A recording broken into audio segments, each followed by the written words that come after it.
Hello, Mech Warriors, and welcome to the Mech Bay, where we fix your mech and fix your game.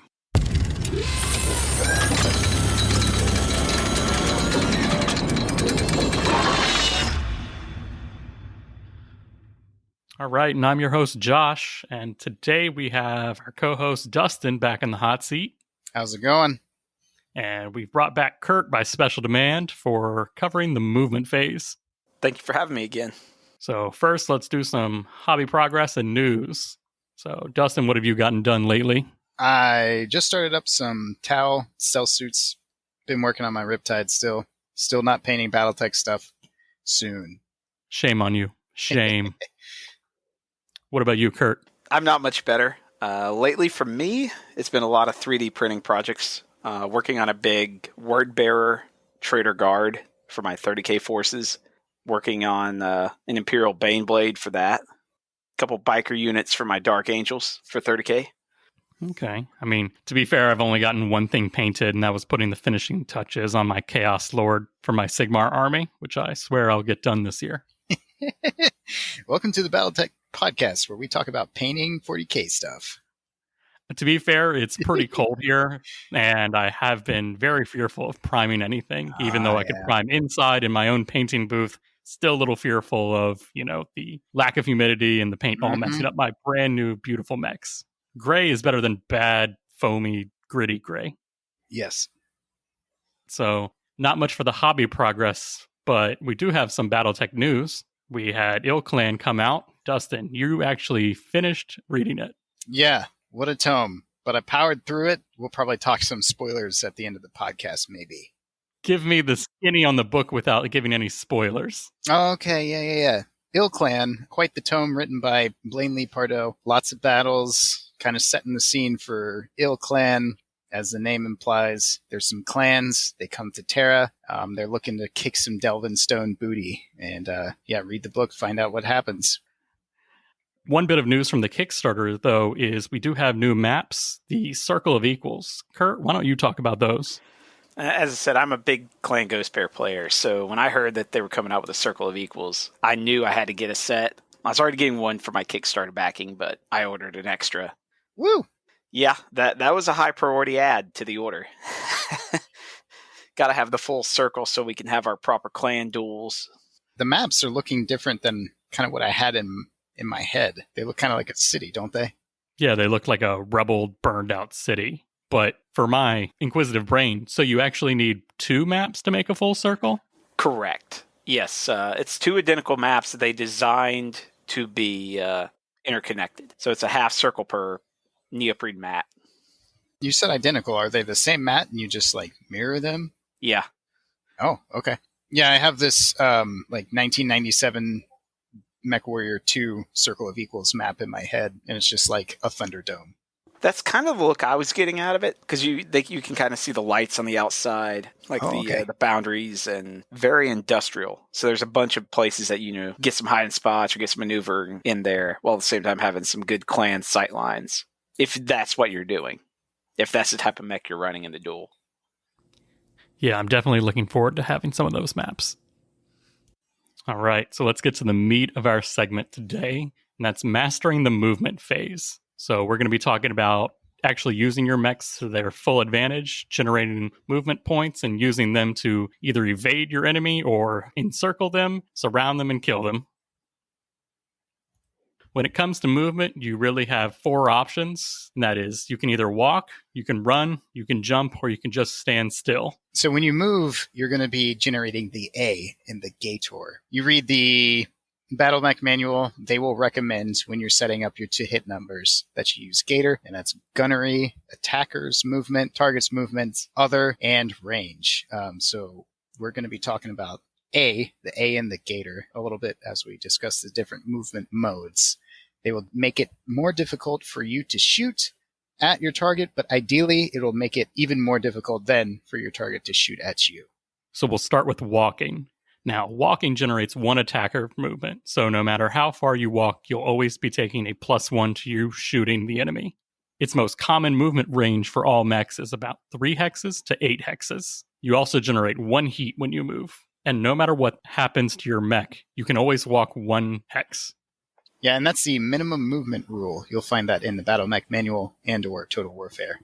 We also have running, and that's really just 1.5 times your walking speed rounded up, and that generates 2 attacker movement. So no matter how far you run, you'll always be taking a +2 to your shooting. Its most common movement range is 5 hexes to 12 hexes, and that will always generate 2 heat, but this also comes with a couple stipulations. You can't run in water, you should not run on pavement, or else you will have to take a pilot skill check, and you could fall and skid, and you can't run backwards. As for running on pavement, to be a little pedantic, you have to move or, orient your mech in a different direction and then move into a new hex to generate that skid check. The skid check scales very similarly to your movement modifier on the table for how difficult it is to make the skid check. We also have jumping for the mechs that do have jump jets on them. This generates 3 attacker movement. Its most common movement ranges are 3 to 6 hexes. The stipulations for jumping is you can't jump in water if your jump jets are actually below the surface of water, and you can't jump if you're laying down. The biggest stipulation of jumping is it generates 1 heat per hex moved with a minimum of 3. So if you jump to the hex next to you, you'll still take 3 heat. So you might as well jump as far as you can. And finally, we have standing still. So standing still, you're not going to generate any movement modifiers for you. You're also not going to generate any attacker modifiers for the person that's shooting at you. If you absolutely need to hit something and you don't care about return fire, this is the best choice. You won't generate any heat, but you won't be a harder target. You're just reducing all of the modifiers. Might also be a good idea if you're sitting in heavy cover and whatever you would move would not generate as much defensive ability as your current cover. Be a mech shaman in heavy woods. So like we discussed last time, each of the different weight classes of mechs excels at a different kind of movement. Light mechs are going to go fast, so they're going to try to generate the best attacker modifier that they can to not get blown to bits. Mediums can kind of pick the best choice at the time. They're more jack of all trades. They're going to jump if they can to get to better cover, or they're going to run to cover more distance. Heavies, not as many of them have jump jets, but they do what they can. They're going to normally move to cover in the early stages. They're going to run, and then they're going to switch to walking when they actually are going to be taking shots. And the assaults, those guys move slow, and they just take that return fire, because normally running will only get them 1 extra hex, but won't get them any more modifiers. So when you move 1 to 2 hexes, you don't actually get a bonus to being shot back at. So normally you're not going to take that advantage. 3 to 4 is when you start to generate a mod of 1. 5 to 6 hexes is 2. 7 to 9 is 3. 10 to 17 is 4. 18 to 24 is +5. And if you move more than 25 hexes, it's +6 to hit you. But essentially all that means is the more hexes you move, the harder it is to get shot at. All right, so one of the biggest things that I had to deal with when I was learning the game was deciding on when to walk and when to run. There's a big offensive versus defensive strategy to movement. And like I said before, it is probably the most complex part of the game. And once you learn to do it properly fast, your game's going to completely change for the better. Do you prefer to run or walk most of the time? Generally, for my lights and my mediums, I run far more. My heavies and assaults, I tend to walk far more, simply because, as we've said, a lot of the assaults, for example, are 3-5. So unless I'm running in a straight line or something, I'm really not anticipating much of a mod. So I'd rather just have a much better odd of hitting. Because I also my heavies are usually archers, marauders, warhammers, those type of heavies for me. It's the to hit mods for them is more important. My lights and my mediums go fast, jump or run, whichever gets me the best mod. So for me, I guess the flow chart for in my head when I'm looking at the board, when I'm looking at my mechs and trying to decide whether or not I want to run, walk, or jump any given mech, the first part of the equation for me is, am I going to generate more of a modifier for being shot at than I'm going to generate for attacking? So ideally, in any given situation, I want to be making it harder to hit my mech than I'm making it for me to shoot at somebody else's mech. So if I can walk which generates +1 for me, and get a +2 or +3 for the enemy shooting at me, I'll try to walk. The same thing goes for running. I'm going to be generating +2 for running, and if I can generate a +3 or a +2 at least, I like to be even at the minimum, if not making it harder for my opponent to shoot at me. And that's step one. That's conditional. Is it more important to get into cover? I might push my mech to run or even jump. And that's generally how I look at the movement. One exception to the rule, almost always, if I have a big gun with jump jets attached to it, like a Victor on the field, I'm going to take that disadvantage to try to get my AC-20 or some other large gun into position for a good shot. I'll take +3 on my Victor. It's making +3 for me to shoot at a target, and I can only generate a +2 for the target shooting at me. And I'll do that almost every turn. And then the last part of that flow chart is general positioning of my mechs overall, which is the real chess part of Battletech. How do you look at the field and where your mechs are, and how do you look into the future? And I'm constantly trying to balance that whole flow chart, and it's not easy. No, I mean, I agree. There's definitely the sweet spots to, like you said, walking and getting a +2, or running and getting a +3. That's probably like a Shadowhawk that can walk 5. It's actually going to generate +2 to the return fire, or running an 8, and it's going to get a +3. So that's something to always keep in mind. Yeah, movement is definitely the most critical phase of the game, and I think the one that is like the master class. Your master experienced players are going to be utilizing it a lot better. That's your high level play. Yeah, and when to prioritize positioning and firing. And by prioritize, I mean you're going to be getting more to your to hit than your enemy would. When to do that is, like Kurt was saying, a real masterclass. I don't even know that I've come close to mastering that. So let's walk through the first couple turns of a hypothetical game. So when I deploy mechs on the field, I'm almost always going to be running my first turn, because the enemy is normally going to be either long range or completely out of range for most of my weapons.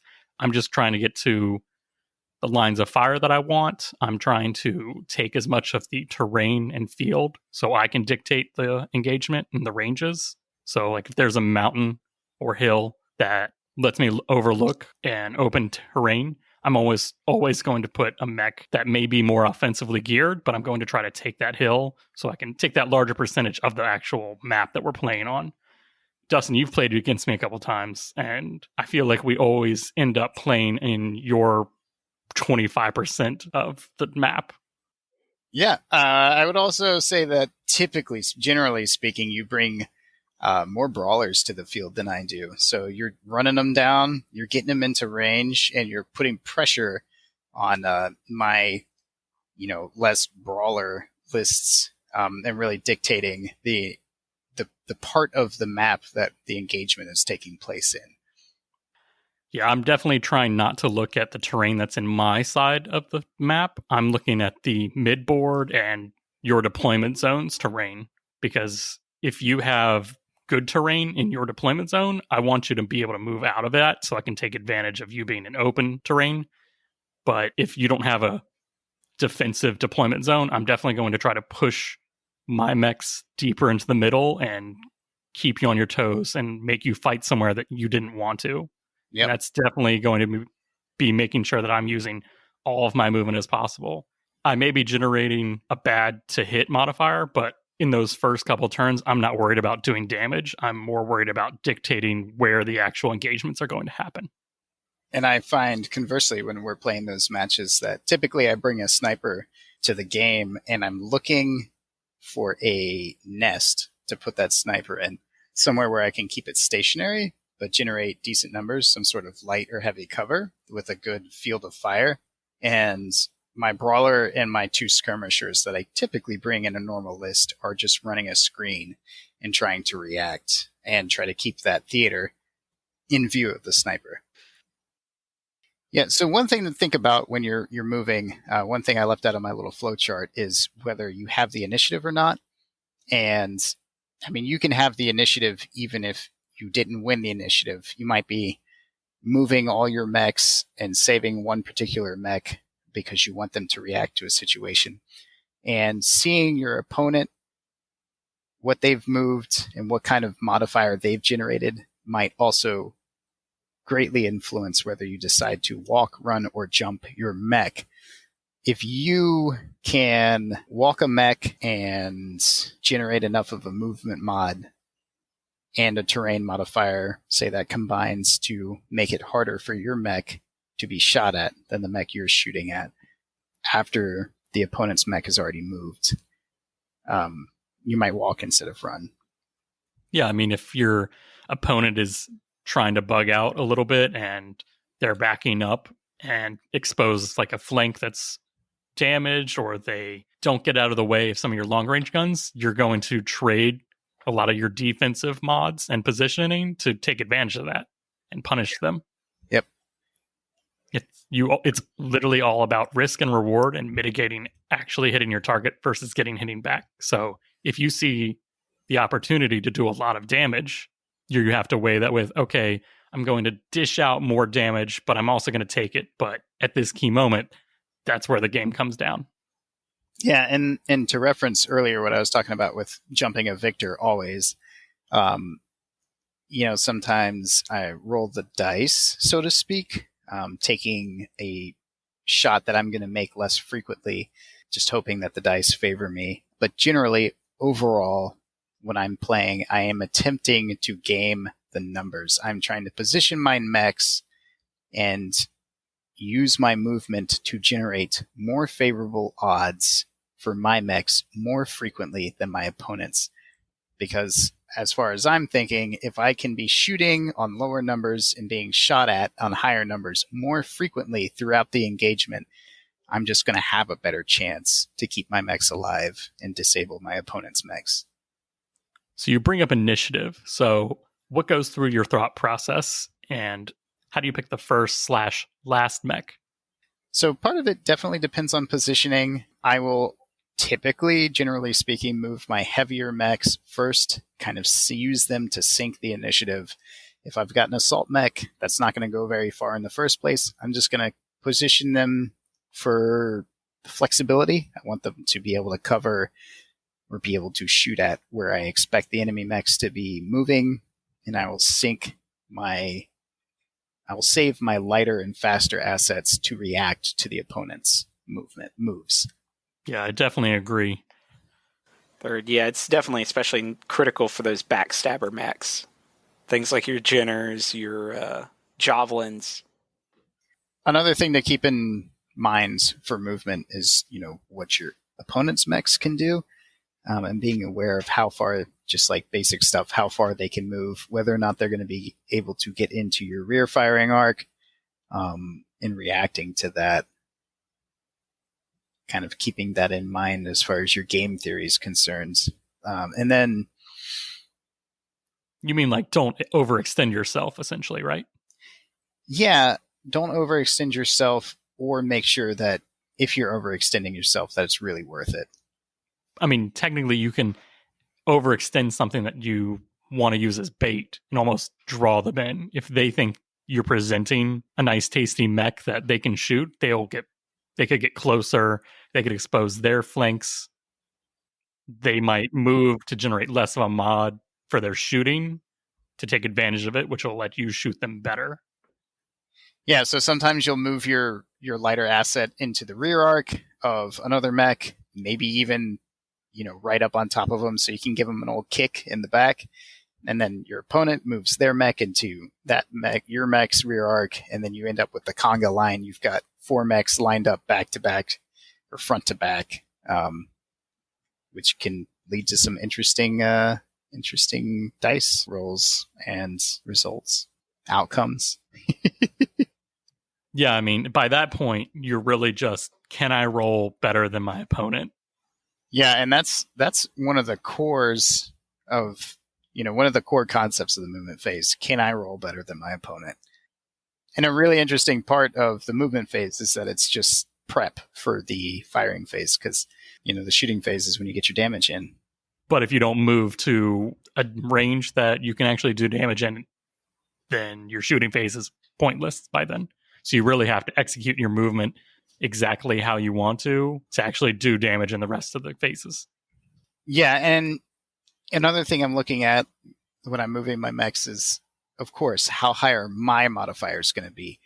I really like to keep things at 8 or less. So if I'm shooting for 9s, 10s, 11s, or 12s, I just assume that I'm going to miss those shots.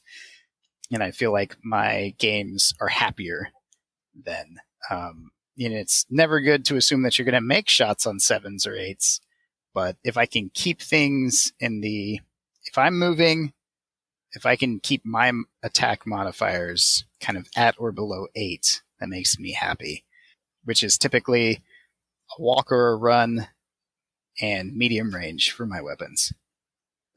Yeah, generally it depends which force I'm playing of the day, but generally it's a mix of those two. I do like my fire support mechs, but then on the other hand, I do like my dragonflies. I like my javelins. I like my nice backstabby light and medium mechs as a Davian player. So you more like to run circles around the enemy and keep them guessing where you're coming from. Yeah, if I need to pull back, I can pull back. If I can get a better shot in medium range, even if I have to run, I'm going to do it as a medium or a light. Yeah, I know when I play against you, I never can see where the point of engagement's going to be. Exactly. You're constantly trying to find my flanks and generate huge mods around them. You actually like to play on the sides of the map more than I do. Yeah, I definitely like to try to encircle. So that's pretty much mostly... So how necessary do you think moving into terrain is and cover versus just moving for a better shot? When will you take the cover bonuses versus the attacker movement modifiers? For me, it's kind of what's the next turn hold. If it's a light or a medium, especially if I lack jump jets, I'm going to be a little bit more wary about going through cover. Simply because it's going to slow me down the next turn. I'm pretty leery of getting a lighter asset tied up in terrain. I want to make sure that an ideal position for a light or medium mech for me is one where I can react in the next turn. If somebody moves a heavier or closer range mech into my light or medium mech, I want to be able to both run away from the target or, if need be, engage that target. So I like to keep my faster mechs more flexible. So I might keep them out of terrain more frequently than I would keep heavier assault mechs. I might put them in woods or move them through woods more frequently than I would my lighter assets or my more maneuverable assets. Yeah, agreed. My heavies and my assaults tend towards being more fire support. So I definitely have more of a sniper role for him. For me, when I'm moving, I try not to look at the terrain for like something that I should move into as much, because a lot of the terrain is almost placed, in my opinion, as like a trap. Like normally you've got a hill on one side that you can't see through, or more woods in front of it that are actually line of sight blocking. And if I commit to, well, I'm moving here because I will get a good terrain modifier, then I'm not actually playing against my opponent. I'm playing against the map. And that's a bad mindset to get myself into. Because once I commit to, well, I work to get this woods to get the cover modifier, well, now I'm going to try not to leave it because it's mine. I worked for it. And that's just setting myself up to get destroyed and encircled. Yeah, one of the things I think that might be tempting for a newer player is what I call like turret tech. You don't want to get all of your mechs buried inside of heavy or light woods on the edge of a nice field because you think to yourself, oh, I'm going to get +1 or +2 to hit me without generating any mods because I'm going to stand my mechs still inside of these woods. But at that point, you've given up all the maneuverability to your opponent, and they can choose how to engage your mechs that are dug out in forests. And I think by that you give yourself less flexibility. So picking and choosing when to use terrain to your advantage is important. Kurt, what about you? Very much agreed, because as we said, I'm always kind of looking on how can I hit the sides, how can I get around to hit one flank or the other. So yeah, staying fluid, even if you got the better to hit, if my opponent has better to hit mods, I still see myself as being ahead if I'm more fluid. Yeah, you never know how the initiative roll is going to go. You never know what your opponent's going to do, so staying flexible is pretty important, in my opinion, when it comes to movement.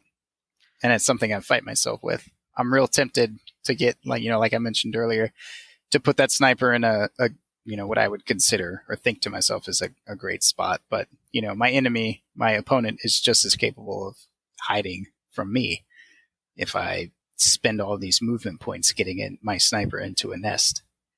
Yeah, I think the biggest thing about once you commit to staying in cover is you've given up the ability to dictate range.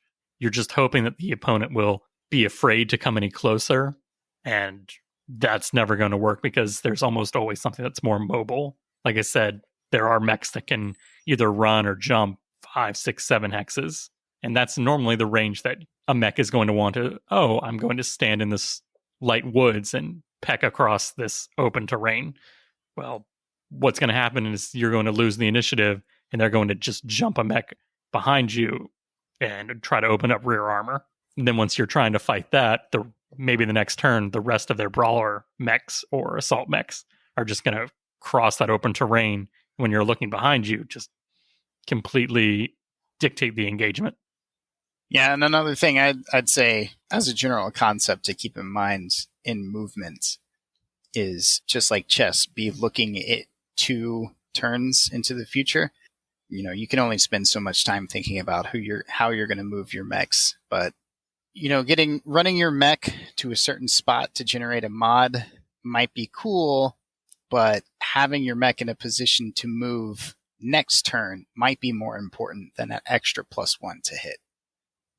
So one of the big things that I struggle with is deciding when to jump versus when to run when I'm not trying to just move across terrain. What are some things that y'all think about when you are jumping your mech? When it comes to my mechs that have jump jets, one of the things I like to do is put them in places that make them unpredictable. I think one of the greatest assets a mech with jump has is its ability to be anywhere, with some exceptions, within its jumping range. So there's a bubble around your mech with, say you've got a Shadowhawk that can jump 5 hexes, you're taking control of every hex within 5 of that Shadowhawk, and your opponent has to assume that it could be anywhere in there. So using my jumping mechs, my jump capable mechs, to put pressure on my opponent and kind of deny a part of the map, make it risky to move into that part of the map for my opponent. Yeah, so outside of jumping over terrain, just to get to a position faster, which is always a great ability of a mech with jump, positioning them in such a way to take advantage of their unpredictability. Kurt, what about you? You're our resident mojo man when it comes to jumping mechs. Just from my clan Ghost Bear, which we can also apply the same thing to the spider, for example. The Dragonfly, for me, it's an 8-12-8. So if I jump, it's always going to be generating more of a mod for my opponent than for me. So in that case, I'm always going to jump. Same thing for the spider in 30-25 play. There's a couple others out there that can match it. But if it's anything 7+ jump, I always do it. And most of the time, like my other jumping lights, like my javelin, it's more a matter of, can I get away with a walk to get behind my opponent? Or do I need to jump to get there? Yeah, my big use of jumping is just to either push on the enemy once I've dictated the engagement, or to get across terrain that would cost me more movement points than to walk or run. Like I won't want to go around those heavy woods if I'm trying to move up the field. I'm just going to choose to jump over it and essentially not count that turn for shooting. I'm going to designate, all right, this is a turn where I need to establish movement dominance, essentially. Push up 3 or 4 hexes on the map. So I'm going to jump 1 or 2 or even 3 of my mechs if they're capable, and just own a little bit more of the field. I feel like another important thing to mention when it comes to mechs that can jump is all mechs that can jump have the ability to death from above, which is a great reason to literally never death from above. I have never seen it work out. It has never worked out for me, and I have heard from players who have 20 years of experience that death from above is just not a great idea. If you start a death from above, you're going to encourage your opponent to generate a PSR, a pilot skill roll for your mech by dishing out more than 20 damage to it, and you're going to fall, and you're not going to roll high enough, even with a high pilot skill, or rather a low pilot skill, an advantageous pilot skill, to actually connect with that death from above. It's going to be bad. It's very much reserved for a few Hail Marys. There was one situation I have seen it work for us. Or was it a push? The Mega Mech game where we pushed the heavy mech off the cliff? Yeah, I have attempted. The only times I attempt to death from above anymore is when a successful death from above would push an enemy mech off the map, and I've still never been successful. On the other side of the coin from death from above, so you do have charging and pushing, which is something that you need to declare in the movement phase. I've attempted a couple charges. Those are pretty risky. You can't shoot when you charge. I would say when it comes to movement, I would never, unless I brought a charger to the field and I really just wanted to try the dice gods, I would never construct my turn around a push or a charge or a death from above. See, that's a little different from me. So because I like to move up to essentially the mid, almost to the enemy's deployment zone, that's something that's always in my mind is when is there a chance? Like if they put their backs against the edge of the map, that's like begging for me to run up, give up a shooting to completely destroy mech, because if I push them off the map, they're out of play. That's it. So I would always trade 20 medium lasers versus just one dice roll to kill a mech. And I'm pretty sure I've done that to one of your mechs, Kurt. Trying to remember the situation. Pretty sure it was a champion charging a dasher. Whoa. Game of graphic memory. Game of graphic memory. I have the pictures if you don't believe me, but I did push the mech. Technically, I charged the mech and displaced him off the map. Nice.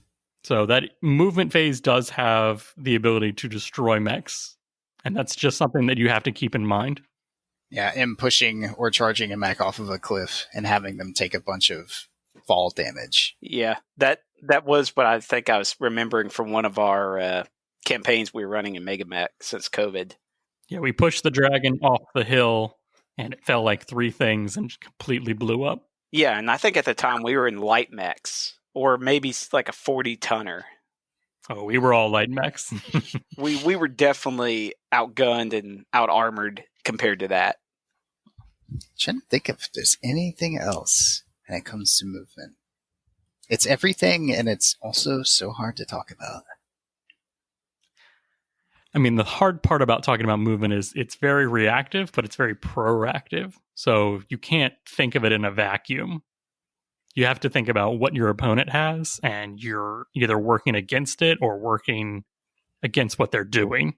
Yeah, and with Battletech, much like chess, board positioning and being able to feel, the opponent's mechs and your mechs and where they're at and what they need to do and how to react or how to keep your options open is a lot of it's going to come with experience. So, take everything with a grain of salt and just start playing the games and seeing how the movement phase works out for you. It's definitely one of the biggest, it is the key to victory is in the movement phase.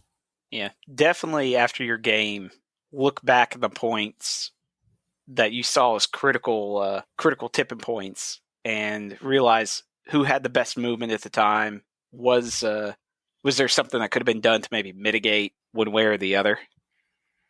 All right, I think it's some time for some number talk. Number talk. So we've talked a lot about movement phase, but let's actually crunch some numbers and get statistical. So when you're in a mech and you're piloting, you're always going to be working off of a 4-up if you're shooting anything before you add in range. And that's just your normal gunnery skill before you factor in anything. So that's a 4-up normally.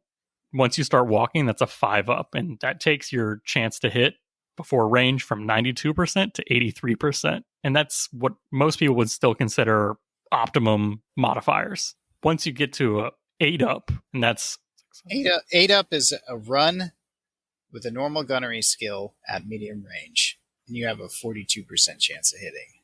Yeah, so that's normally when I call, okay, I'm not actually owning this engagement. That's not when I'm making shots that I expect to hit. So I'm not trying to bet my game on a 8-up normally. If I'm actually planning on doing damage, I want my total targeting and attacker modifier to be a 7-up, because that's going to be essentially 50-50. Of course, if I can be hitting on 5s, that's great, especially if my opponent's going to be hitting on something greater than 5. But like I said, like I said earlier in the podcast, I like to keep things at 8 or less. Like you said, if you're trying to win a game on 9s, you're probably not going to win that game. Yeah, because the 9-up is essentially a 1 in 4 chance to hit. That's you jumping before you factor in range. The one exception to that situation that I find myself in is if I have a big risk-reward gun, and I have to jump to get that into short range, I will take a 9-up on that. And that's the only... I don't rely on 10-up, but I will jump a mech to get an AC-20 into short range on a 9-up. And I mean, I guess we could assume that people know that, your opponent's going to be generating a mod too. Like that Victor, I find my Victor's shooting on 9s all the time. That's 4 + 3 + 1. I try to stay away from 10s and higher. If I can get a free shot and I'm not going to take any heat, sure. But if I'm going to be taking any heat or expecting any return fire, I don't like to go above 9. And I definitely like to keep it below 8. Yeah, I almost always try to assume that my opponent's mechs are going to be generating at least a +2 mod, whether it be from terrain or from movement, to hit them. So, like I said, an 8 is normally where I consider the shots going to miss, and I try not to gamble my feelings and my victory on an 8-up. As we all know, the critical hits chance is an 8-up, and that doesn't come around as much as you would think. So speed is a big component of shooting and getting shot at. So making sure that you're moving and generating the most mod that you can, while also making that decision of whether you want to be more offensive or more defensive. That phase is key. Yeah, you kind of want to be like the Doom Marine, always on the move. I mean, a still mech is almost always a dead mech unless you have the longest range. Yeah, if I don't have LRMs or AC2s on a mech, I'm not expecting it to stay stationary in some sort of a nest. And it needs a really good screen to screen out enemy mechs, even then. Movement phase. Keep your to-hit numbers low and your enemies to-hit numbers high, and you'll win the game. Also roll 12s. Always roll 12s. Always roll 12s. All right, so today we learned how to master the movement phase, when to walk, when to run, when to jump, and when to stand still, but also when to dictate the engagement and take command of the mechs and the field. Dustin, Kurt, I'd like to thank y'all for coming on again. Thanks for having me. Same here. Always welcome. We'll catch you next time on the Mech Bay. If you have any questions, you can email us at themechbaypodcast@gmail.com or on Facebook at the Mech Bay Podcast.